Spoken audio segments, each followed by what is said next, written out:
আজকে তৈরি করব জগন্নাথ দেবের ভোগে, দীপপ্রহর ভোগে দুপুর 2টোর সময় মগজ নাড়ু দেওয়া হয়ে থাকে। এছাড়া রথযাত্রার সময় ভগবান জগন্নাথকে শুকনো প্রসাদ দেওয়া হয়, তার মধ্যে মগজ নাড়ু একটা।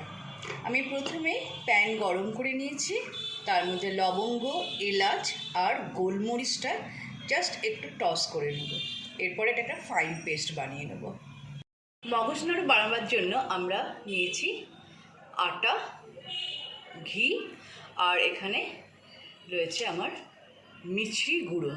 কারণ কোনো চিনি কিন্তু জগন্নাথ দেবের ভোগে ব্যবহার করা হয় না বা ময়দা ব্যবহার করা হয় না, শুধু আটা ইউজ করা হয়। রেশিওটা এমন 3:1 হবে ঘি আর আটার রেশিও। তাহলে প্যান গরম হয়ে গেছে, ঘিটা দিয়ে দিলাম।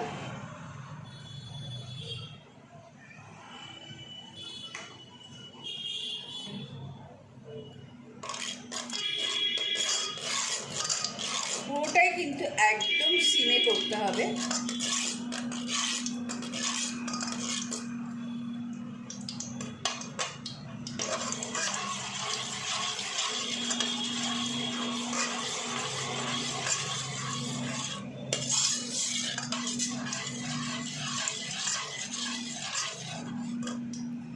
এবার আটাটা দিয়ে দিচ্ছি।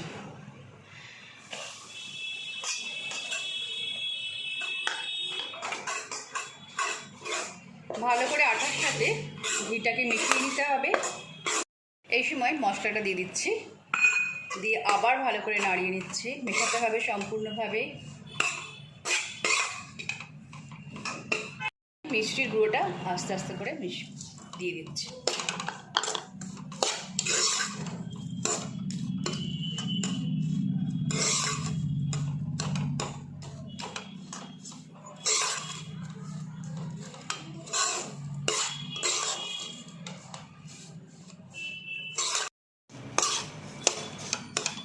সম্পূর্ণ হয়ে গেছে, এবারে নাড়ুটা গড়তে হবে। এইভাবে ঠিক মুঠো করে নিতে হবে, তারপরে আস্তে করে, কারণ খুবই আস্তে করে এটাকে জাস্ট হাতে দুটো তালুতে রোল আপ করে নিতে হবে।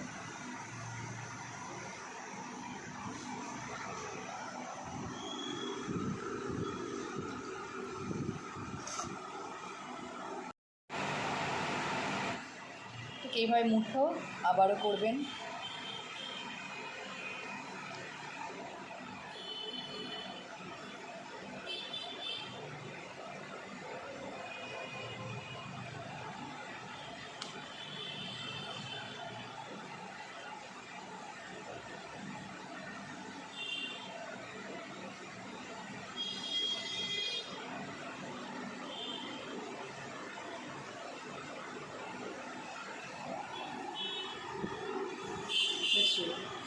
হয়ে গেল আমাদের জগন্নাথ দেবের প্রিয় ভোগ মধ্যে একটি ভোগ।